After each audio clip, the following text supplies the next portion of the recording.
Welcome to the latest episode of the Northern Leaders podcast. And our guest today is, I'm so pleased to have him on the podcast, is William Leese Jones. He's managing director of the brewery giant J.W. Leese, which has been established since 1828. I think they've got the seventh generation of the business now working in the family firm. And William is the sixth generation. Now, there's so many things we're going to talk to him about. He saw the business through COVID. He saw the business through the smoking ban. That was as long ago as 2007. But he's really broadened the base of the business. And it's like, how do you take a really established business like JW Leese, but also learn new lessons? Last year, I think their turnover was nearly £100 million. They've got operations all over the UK. He's not driven by sentiment. He said there's no room for sentiment in business.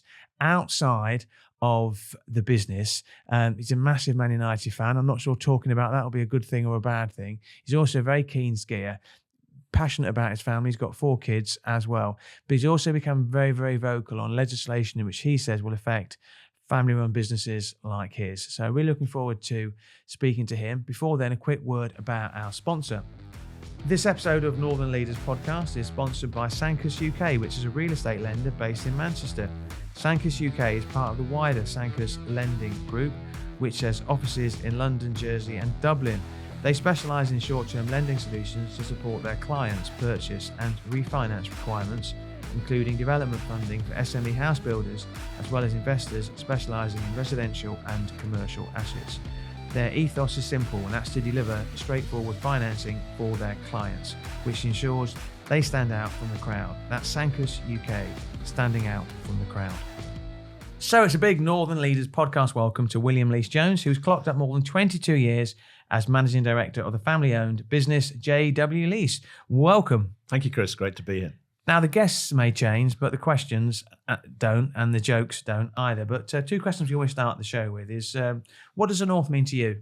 It's where I was born, and it's where I've come back to and raised my family. It feels like, well, it is home.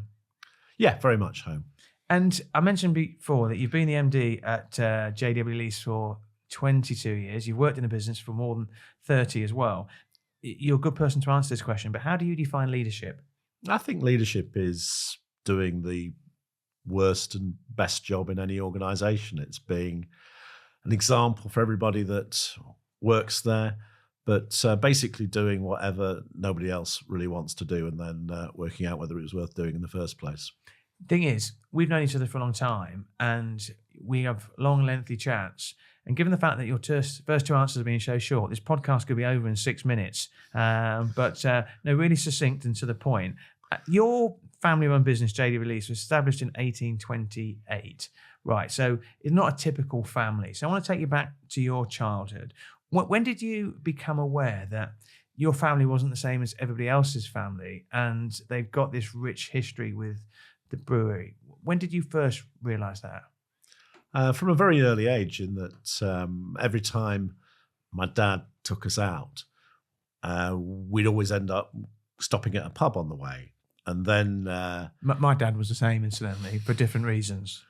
But every time we went on holiday, we used to go on holiday to Anglesey, and it used to take about a day to get there because they hadn't built the A55 at the time. And we'd normally stop at 5 or 6 pubs on the way there, and there'd always be an adventure. We'd have 2 cars, my mum in one, my dad in another one. There was one year... Richard's your dad? Richard's my dad. Yeah. So he was towing a boat, which had another boat on top of it, and 2 canoes on the roof rack. And we decided to go the Betsy Coed route, because you either went the coast road or the hill road. Yeah. And one of the wheels of the trailer, because it just hadn't been used for 12 months, overtook us on the way down. So it was always an adventure. When you stopped at all these pubs on the way to Anglesey, were they JW Leese pubs, or were you just, it's just a pub crawl in another way, another language? Were they your pubs? They were always our pubs. And it was bizarre because we did strange things. That in 1972, we bought Oldham Athletic Football Club. So just as I was starting to think I was a bit cool, our family bought the worst football club in the northwest of England. Although I have to say, under Frank Rothwell and his new ownership, it's one of the best football clubs in England now. It's funny to say that because we've got a member of staff called Patrick Colleen, and he is a season ticket holder at Oldham Athletic. So when you said the worst club, I could imagine his face lighting up with indignation. But then you said the best club as well. So how old would you have been when you were the sponsors of Oldham Athletic? Because of course they were in the Division 1. I don't know if they were ever in the Premier League, but under sort of Joe Royle time, they were. I think they got to FA Cup semi-final, didn't they? They were one of the founder members of the Premier League.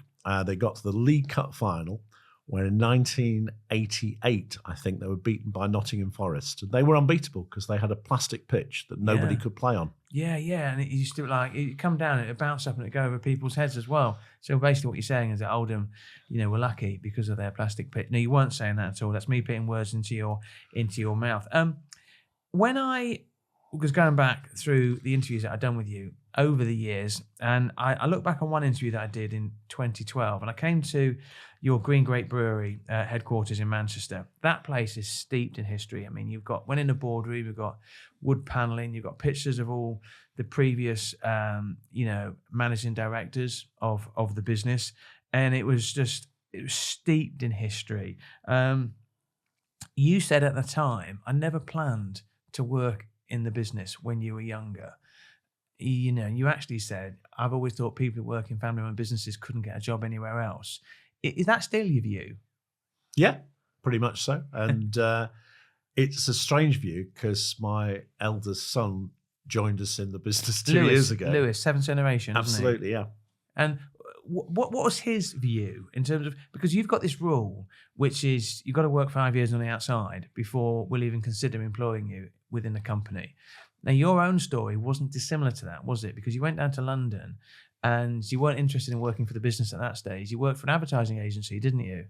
I did, and I loved the advertising sector. I still go on holiday with one of my best mates who ended up with a big job in advertising. And I got to a point where I'd come home at weekends and my grandmother would say, when are you going to come and help your father, help your uncle, run the business?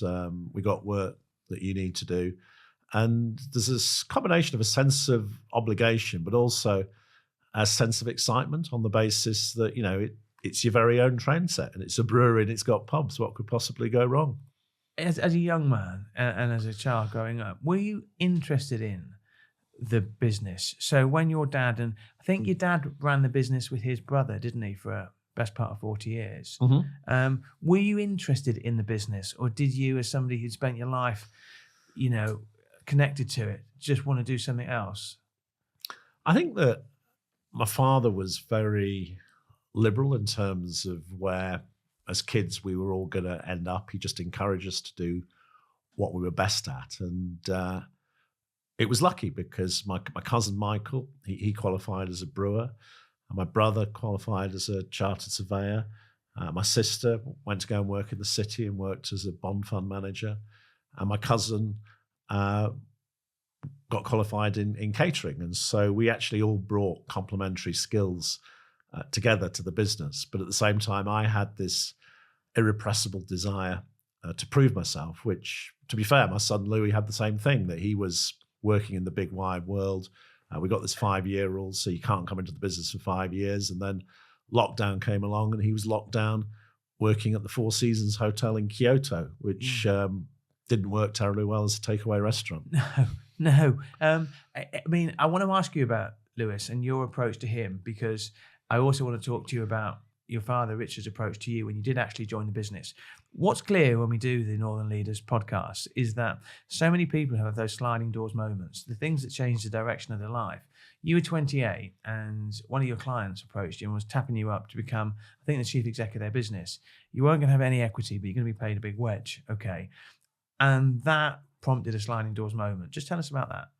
You've got a great memory or great note-taking, Chris. I don't tell that story anymore. But since you told the story, one of our clients offered me the job of chief exec. And someone made the point, you're from a family business. Why would you go and work for someone else's family business? And for me, that was just one of those sliding doors moments where I thought, do you know what? I need to go and talk to my dad, talk to the rest of the family, because the decision I'm now taking is no longer a frivolous decision. This is a really important decision because the job I was being asked to do, their former chairman, who was in his 80s, who was a lovely man, I really enjoyed working for him, he said, and if you stay with us for less than 10 years, I'll be very disappointed.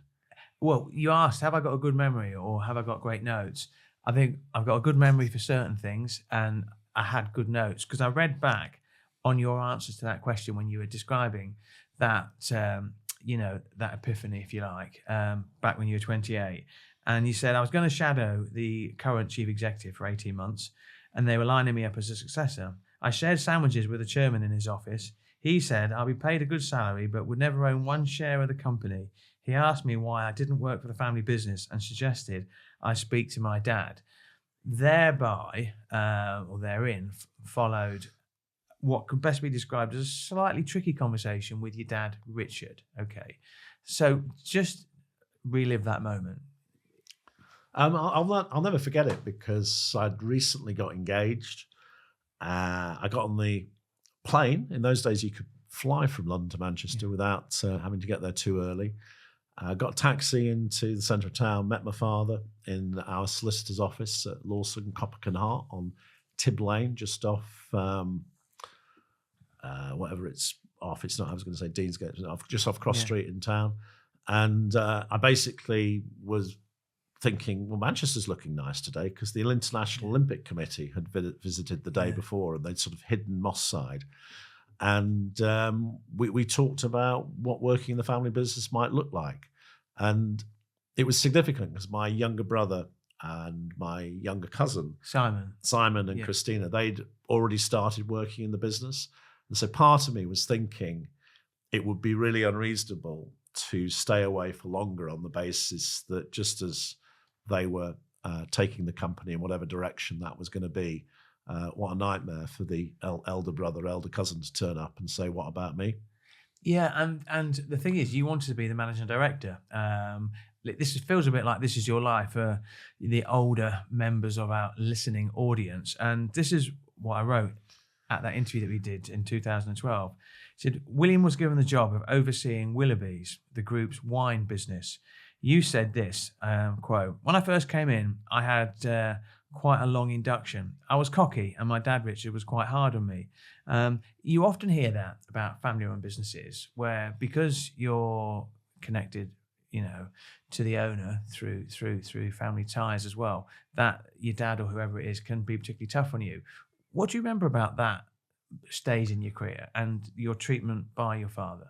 It was a pretty combative relationship. I think that we were both sort of wanting to be the cock of the north, so to speak, and there was a bit of, I can do this better. It's like, no, son, this is the way we've always done it. And I think, like in any family, the moment for me always comes when you're in a restaurant. It's whoever chooses the wine, whoever asks for the bill, is the one that's in charge, so to speak. Do you choose the wine?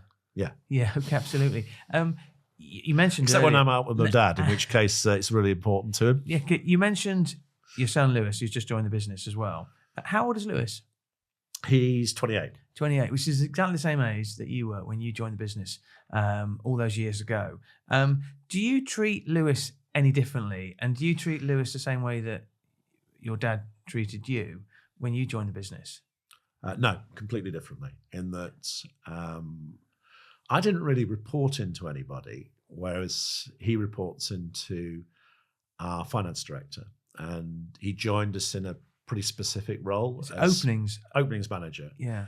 And so he is, he's got a totally different manner, totally different personality to me. Whenever he meets colleagues, he just introduces himself by his first name. Yeah. And then people sort of go, a month later or whatever, I said, I didn't realise you remembered the family because you didn't need to. Yeah, no, it would be interesting actually to have him on this podcast. Probably will in about 20 years' time, if I'm still doing it. You became joint managing director for 2.5 years before taking sole charge in 2003. Now, one of the other things I remember about my visit, it left an indelible mark on me actually, to the brewery, was there was a ritual I don't know if it's still happening, but at 8:30, 4 members of staff were selected at random to taste the beer. Now, I have to be honest with you, if that happened at Business Cloud, where there's 3 of us, I don't drink beer, but the other 2 do. But you taste the beer, and if the beer's not good enough, then the cask goes. And what that taught me at the time was that, yes, you've got all these other ancillary parts of the business, but fundamentally, if the beer's not good enough, you've not got a business. Do you still do that? Yes, except we have 8 people, and they're all now trained tasters. And one of the things that we found is that we've worked with a number of other breweries, starting with Carlsberg Brewery, working with San Miguel Brewery, and now we're also working with AB InBev, who are the world's biggest brewer.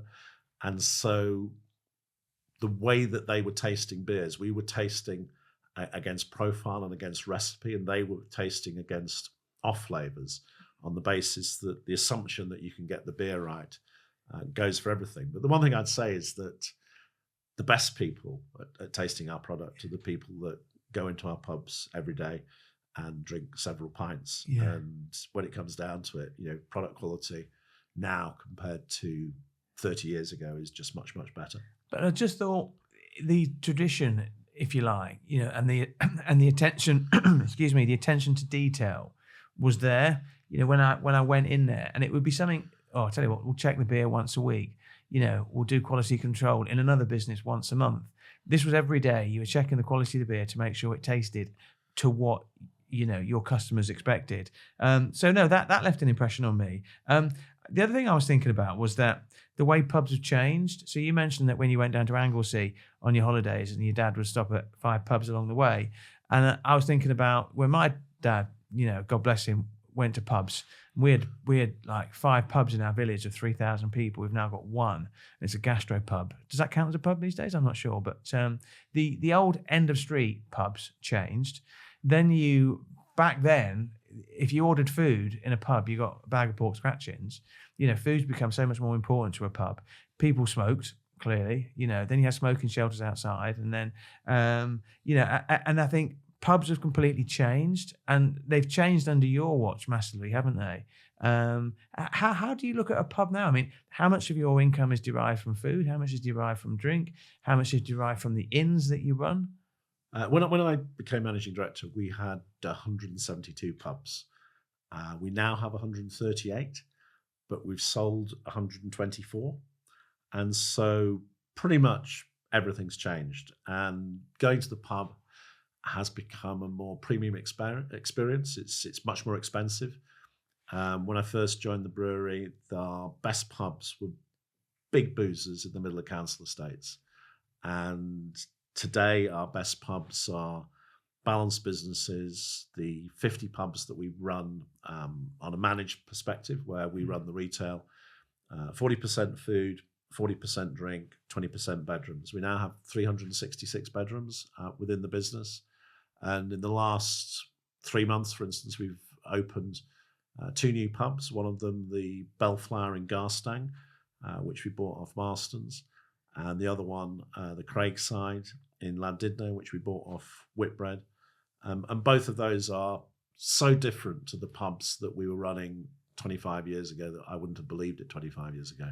That's something else which sparks a memory from the interview that we did in 2012. You said to me that in 2011, you'd closed 11 or 12 pubs, but you'd opened 10. And I said, because that narrative could be JW Lees closes 11 pubs. Okay. But you said, no, it says if a pub isn't performing, if it's not hitting its revenue targets, then we close it, but what we do is we open pubs in the right places as well. So we lost 11, opened 10. And you came out with this great quote, which was, there's no sentiment. You can't have sentiment in business. You have sentiment for your family. And I just thought that was, at the time, I thought it was quite clinical, but it's business. I think that we've gone through a number of different phases. Firstly, pubs, there may be old buildings, there may be new buildings. They've got to be safe. They've got to be warm. They've got to work. And so why would you invest in the secondary means of escapes and the big roofs and things that need to go onto them if you don't believe that those pubs have a long-term future? And the long-term future, when I was a kid, start with in Wales, that the pubs couldn't open on Sundays because they didn't have that. We didn't have all-day opening in the UK. At the moment, the government and the Mayor of London want to have a sort of cafe society where everybody's sitting out on pavements. And I bet you today that you go into Albert Square in the middle of town, that there'll be lots of people sitting outside, working from home, enjoying our pubs and our beers. The Rain Bar had a record ever week in terms of our whole business, I think 3 weeks ago when it was sunny. And, for me, it's not just the food and the bedroom element, but post-COVID, post-lockdown, outside space to meet, because in a world where everybody's sitting on keyboards, or in your case, hopefully listening to your podcast, they do need to get out and see the real world every now and then. Tim Bacon, God bless, much missed, who created the whole restaurant culture in Manchester. He always spoke about having a third place. He said that people work somewhere, they live somewhere, but they have to have a third place. And he gave this example, and he said that, like in areas of Beirut, what would happen is a cafe would get bombed, but then within a day it would be back next door.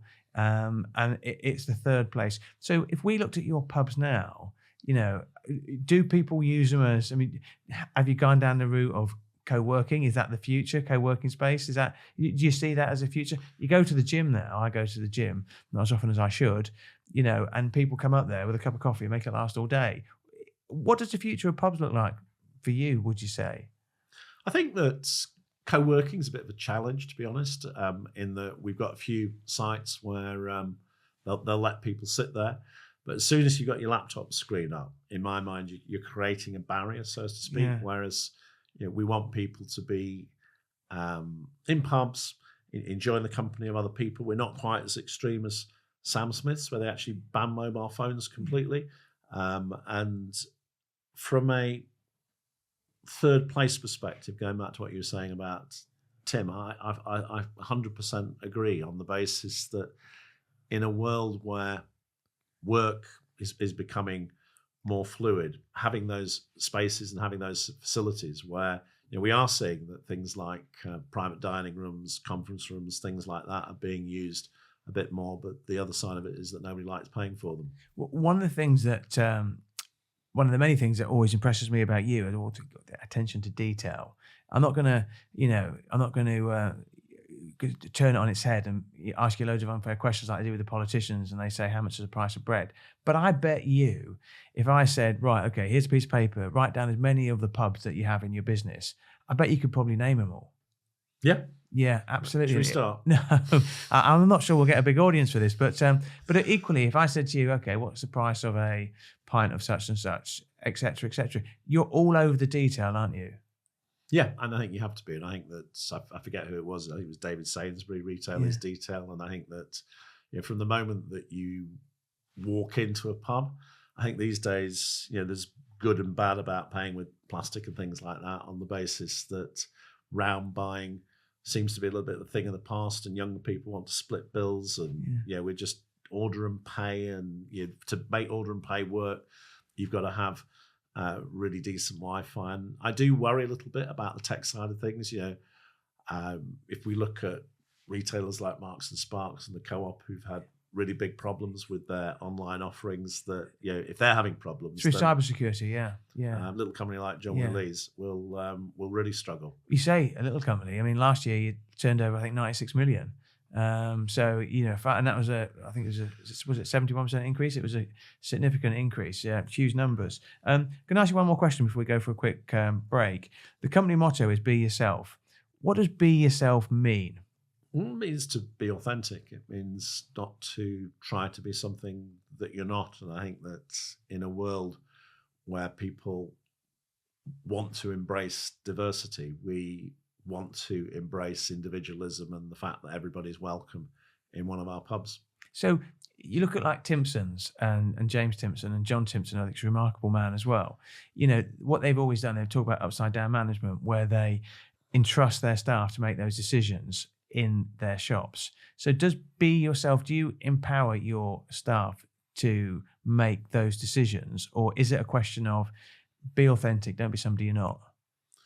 Because we're dealing with food and alcohol, the EPOS systems and the stock taking systems are a bit more robust. I'm not sure people are going to steal a blank key or a fake heel or whatever. So, on the basis that we want people to put the money in the till, but we also want them to bring a bit of themselves to their job. And so if I give you an example, that we had a posh wedding the other day at Capesthorne Hall, just outside Alderley Edge, where we have the Alderley Edge Hotel. Yeah. And one of the guests who'd flown over from America missed the minibus to go to the wedding. And the receptionist, he couldn't get a taxi. And the receptionist said, well, if you can put up with my knackered old Mini, I'll give you a lift up there myself. He gave her a massive tip, and that's the sort of behaviour that, for me, exemplifies our culture. That's going the extra yard, and that's just being a really nice person and actually looking after your customer. People say that, you're only as strong as your weakest link, and then you hear a story like that, and that must mean a lot to you when your staff literally go the extra mile. Absolutely. And I think that, we'll celebrate we just had another record year. So Friday, the 18th of July, we'll be at Albert Schloss in Manchester. We'll be paying everybody really fantastic profit shares. We'll be celebrating our success. And I think that these things, they all seem like very laudable things to be doing. When they go wrong, like they perhaps went wrong with, say, John Lewis Partnership, they go very wrong, because for me, sharing the success that we're having is fundamental to the contract that we have in terms of why we employ people. And so as soon as we can't share that success, we've got a bit of a problem. How many people do you employ across the business now? Just over 1,600. Wow. Can you name them all? No, you probably can. Right, we're going to go for a quick interval, and when we come back, I'm going to be drilling down a bit more into the business with William Lees Jones.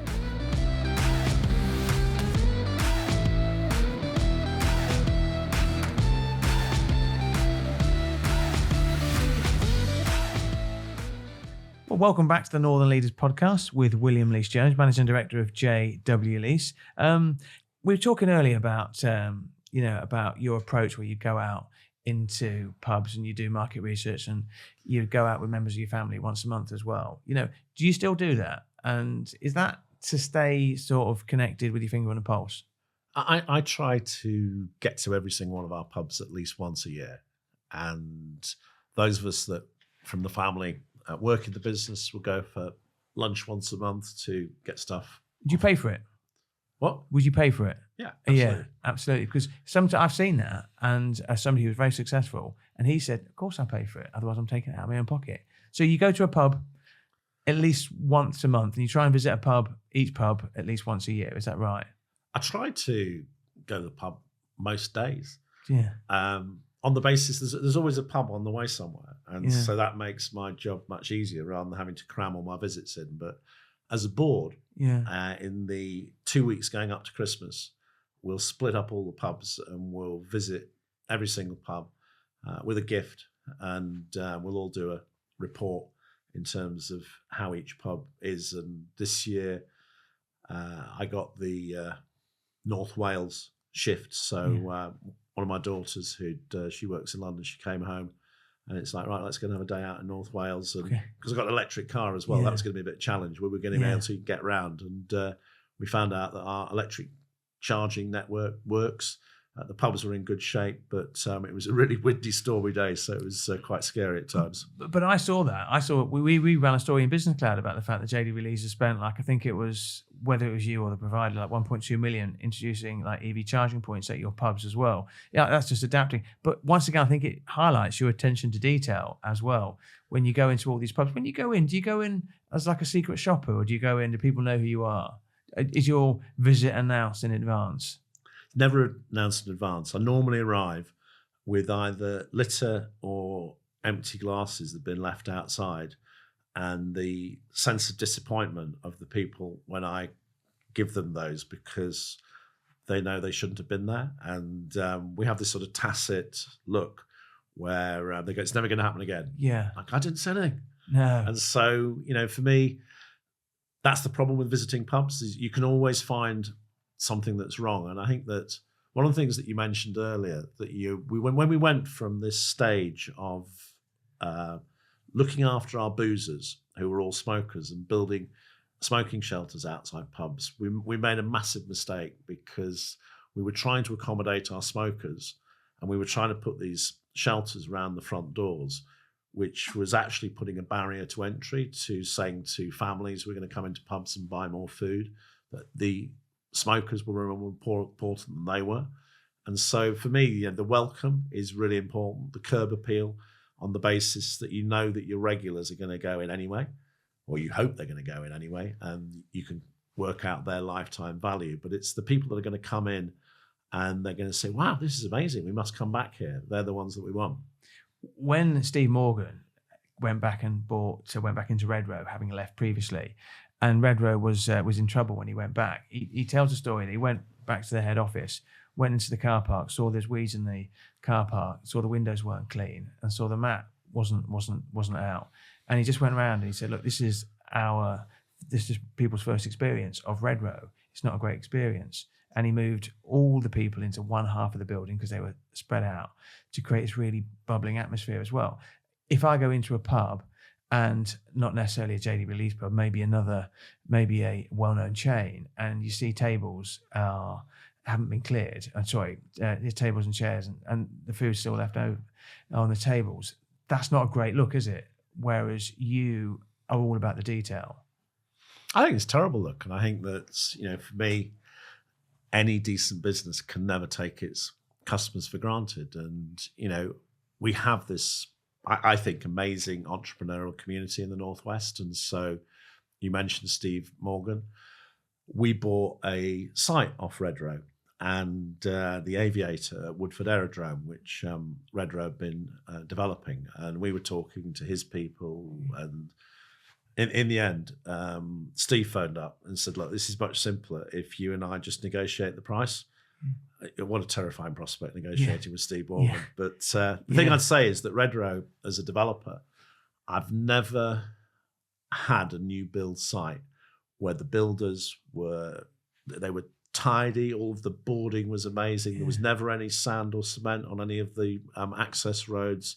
What an amazing organisation. And I wasn't surprised when Steve went back in and the business was then Britain's best house builder again. Yeah, I've dealt with Steve for a few years, and he's a great guy, and what he's done through the Steve Morgan Foundation is brilliant. He's also on the Northern Leaders list as well, but he would negotiate over anything. But he'll just have a conversation, like you say, and job done. So that story doesn't surprise me at all about that. I'm not going to talk about this cigarette smoking ban, because that was 2007. We're going to talk about COVID, which was much more recent. So back in March 2020, I remember where I was when I turned the TV on, and Boris was there giving his speech to the world, and literally the world shut down overnight as well. And suddenly all my bookings that I had to host events for 2020 literally disappeared. For you, all your pubs were closed. Okay. Now, if you look at the long history of JW Lease since 1828, there can't have been a bigger challenge than COVID, one would have thought. And it certainly wouldn't have been a bigger challenge for you as MD. What was that like?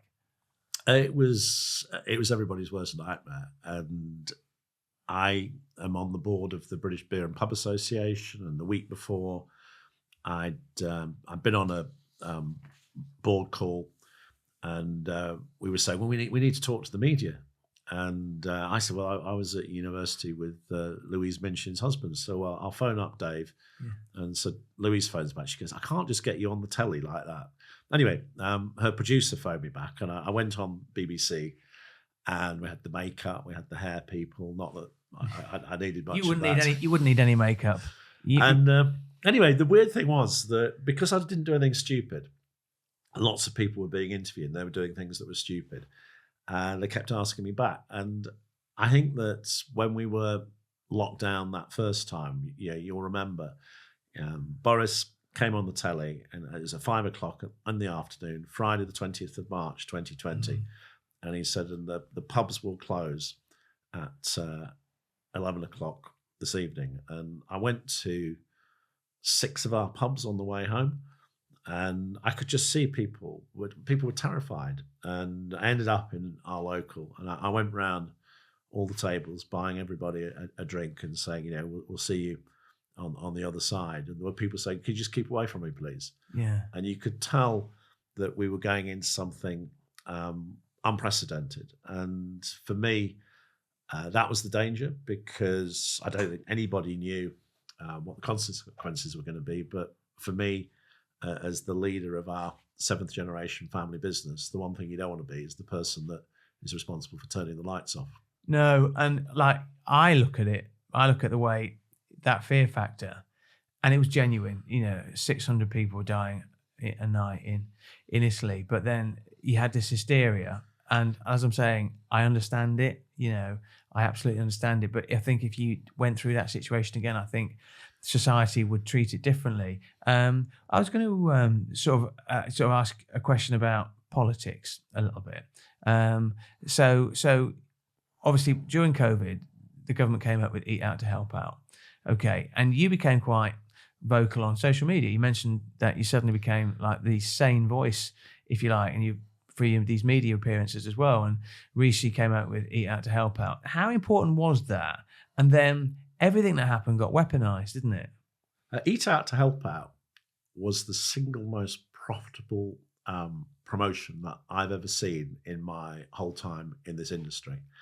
And I know it was controversial, and people said, we shouldn't have been mixing with each other. But for me, it was clever and it was stupid at the same time, in that saying to people it's okay to go out and then discounting the price of their meal. That we did something where we priced up a $19.95 steak and chips with a fillet steak, and we did it for $9.95 because you could have £10 off your meal. And the crazy thing was, and again, I'm critical of the government at the moment, was the stupidity of the politicians, because we go, so it's going to be every Monday, Tuesday, Wednesday for the whole of August. And I go, yeah. Does that include the bank holiday, the August bank holiday? And we go, yeah, I think it does, but let me check in the small print. You go, well, it can't be that stupid, because bank holidays are busy anyway. Why would we want to have a promotion going on there? And so when you look at I think it was £400 billion that we spent as a country on COVID and various protections. And all of us in business would be scratching our heads. I remember, and I'm sure you remember too, your first COVID test, and you turn up, and whoever provided all those tents and things like that was making a fortune. People have been written up about since. There's commissions. And the crazy thing for me was just, yes, it was very critical. Yes, we needed to protect people that were vulnerable, but the waste, of the 400 billion pounds rather, how much of that could have been saved if you put a few business brains onto the government's panel? Because with the greatest possible respect, Rishi, Boris, Michael Gove and Matt Hancock, you wouldn't let them run a bath. No, and that brings me on to tears. So, and there were tears all round, but people forget. I kept a diary. Ever since my children were born. But I kept a diary through COVID, mainly because I was working from home, so I had the opportunity to. And I reread it recently as well. And then people forget this tier structure, whereby if you're tier 2 or tier 3, you can have your pubs open. Is JD Lease, your portfolio of properties, are they mainly in the north? They're all in the north. They're all in the north. And when the tiers came out, you'll remember, Andy Burnham, King of the North. Yeah. Because Andy was standing with his donkey jacket. Well, he was standing up for the North. And Steve Rotherham was saying, Liverpool, have whatever you like. And where I live, the train goes to Manchester or Liverpool. And we were in tiers. And you weren't allowed to go out in Manchester, but you were allowed to go out in Liverpool. And it was just comedy, because you go to the station on a Friday night, and the train was just absolutely packed. Everybody going to Liverpool. It's the same people. Yeah, no, and it was, like I say, it was there was no joined up thinking. I'm talking about joined up thinking. I'm going to talk about something you've been equally vocal about, which was the business property relief, which you think will be devastating for family-run businesses like JW Lease. And it's worth explaining it in a language that people understand. The bottom line is, you're 6th generation, right? Okay, heaven forbid you die anytime soon. For your family, the 7th generation, to take over the business, they'd have to pay huge amounts of inheritance tax, which would be crippling to the business, and they might not be able to take on the business. You've been very, very vocal about this. Just explain why. When Rachel Reeves stood up with the budget, we all know that we've got to pay for essential public services, and we've got to work that out. That's just day-to-day business. But when she announced the changes to business property relief, We're all listening, thinking, I can't believe she just said that. So many people would say how unfair it is that you could pass on a private business or a farm tax-free to the next generation. And when CBI Economics looked at the impact of how these changes were going to manifest themselves, they talked to 1,400 different businesses, and they did a load of complicated modelling, and they went back to Treasury and said, you're actually going to raise 1.9 billion worth of tax less every year. And so in my simple world, the fact that I could pass on my shares in our business to my kids tax-free is a safeguard to support private family businesses like ours on the basis that the benefit of owning a business, is it a benefit or is it a liability, so as to speak? And from a possessions perspective, it's not as though it's a big house that you can live in. And so in my mind, that responsibility and the way that you're giving an incentive to a private business to keep that business, that this is now an unfair advantage that whether it's private equity or whether it's overseas companies will have over what I would call as the middle Britain, so as to speak. Those people running small to medium, we're larger, so as to speak, businesses, the people generating wealth in the UK that's going to make Britain stronger. So if you or the owner of a business, a family-owned business, if you passed on, okay, as the rule stands at the moment, the next generation would have to, sell elements of the business to pay the inheritance tax? Is that, and they might end up, instead of growing the economy, they might shrink the economy. Is that my understanding? Is that correct? If the business is worth more than £1 million, then the tax that's paid, and it will be paid at a half rate, so at a 20% rate, not a 40% rate. But let's say my business is worth £2 million. So I've now leaving it to, say, my kids.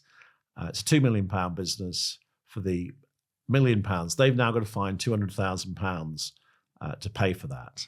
And to do that, what are they going to do? Well, it's not going to come out of free cash flow.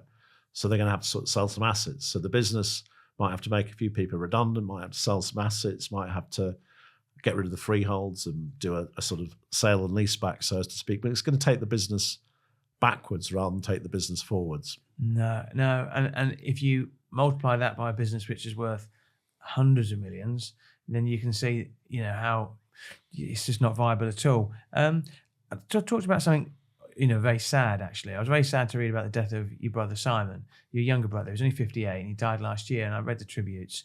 And I just thought that, you used to go out at the end of every month with your brother and your cousins, and you'd have that, that monthly meeting in one of your pubs as well. I think when you run a family-run business and you suffer a bereavement like that from somebody who isn't just a brother, he's obviously a friend, but he's also a work colleague as well, but there's still a business that needs to perform. How do you deal with something like that? With great difficulty. I think that he left a huge hole. We're still not sure how we'll ever replace him. One of his great sayings was always, we'll only ever buy a pub that we want to own in another 50 years. So he was a real long-term thinker. And like with any colleague who goes before their time, you suddenly get exposed to dealing with people who he had a particularly aggressive cancer, so as to speak. And so sort of shutting down that work stream and finding people who could pick it up was really hard, because it was never going to be the same. No, and it's so true, and there's always that ripple effect, and there's still a hole, in people's lives, and certainly in businesses. I think it gives you a different sense of perspective as well.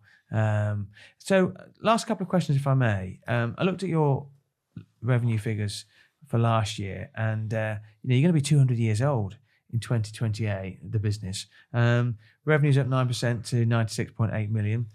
You got pre-tax profits up 104% to 7.1 million. I remember going into your headquarters at Greengate, and it was steeped in history. But if a business is steeped in history and doesn't move forward, it dies pretty quickly. How do you get that blend between the new and the old? It's quite simple in ours that every time we buy a new pub, it takes us up a level. Every time we bring out a new beer, we innovate, and so lots of little changes, each of which take us further forward. So I think probably the single biggest thing that we've done since COVID is developing our own people. And the next couple of weeks, we've got about half a dozen general managers of different pubs who are all moving around, all generally speaking, getting promoted. And for me, that's the magic. It's seeing the people grow and people embracing the processes, the menus, the values that we have, so that when people see that there's a JW Lee's pub opening in their village, opening on their street, they have a great sense of anticipation and say, I really want to go there. I think there's a quality that people associate with JW Lee's. We're going to talk about something slightly left field and talk about big Man United fan. And as a fan, as a season ticket holder who watches and has done for a long period of time, what do you think of the way Man United is run? The thing is, because I've been in the Northwest for quite a long time, I know quite a lot of the runners and riders. I've been lucky enough to have been in Alex Ferguson's presence many times. I've played golf with Martin Edwards. Colette Roche was one of our non-execs. I love Man United in a completely irrational and crazy way. And the thing I feel quite sad about is that there's been this sort of shoot the manager, get rid of the players type attitude. Whereas at the moment, the club, it's embarrassing, so to speak, in terms of where it's sitting in the league. We may or may not get some results in Europe, but it feels as though Jim Radcliffe has got his work cut out for him if this is going to end well. I thought I'd just ask you about Man United because I watch your Facebook messages and I always see your pictures before every game and you're there with your family, you've got 4 kids and there's all that excitement. You very rarely post a picture of you after a game this season. I noticed that. Maybe because it's not such a happy face. We always end with the same 2 questions in the same way we start with 2 questions as well. Which Northern leaders do you most admire? It's the ones I'm mates with. I have a huge amount of respect for James Timpson. I think particularly how he's sacrificed his career to make a difference to something that he feels is really important. And I work with James chairing the Employment Advisory Board at Risley Prison, and I can see that it's something that he wants to do. I'm a big fan of Tom Bloxham. I think that what Tom has done with colleagues at Urban Splash in terms of, you look at the new Manchester, the new Liverpool, the new Sheffield, where they've come in and they've made a real difference to those businesses. Lucky enough that there's lots of great Northern business people who I admire much more than when I was living and working in London, on the basis that London's just a big international city, whereas I think Manchester and the Northwest have got this great heart.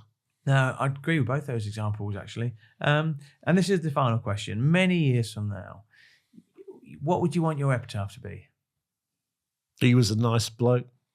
I'm not complicated, Chris. I think that you can talk about kindness and things like that. I feel very proud of what we've achieved in the business. And I've got 4 amazing children and a very tolerant wife who still loves me. So what more could a man want? No, and I always get that. You strike me as being a contented man who knows what makes him happy. And a worthy name on our Northern leaders list. So massive thank you to you, William. So that was William Lees Jones, the Managing Director of JW Lees, our latest guest on the Northern Leaders podcast. He's going to go after the break. We're going to just reflect on that interview, but thank you very much for your time. Thank you.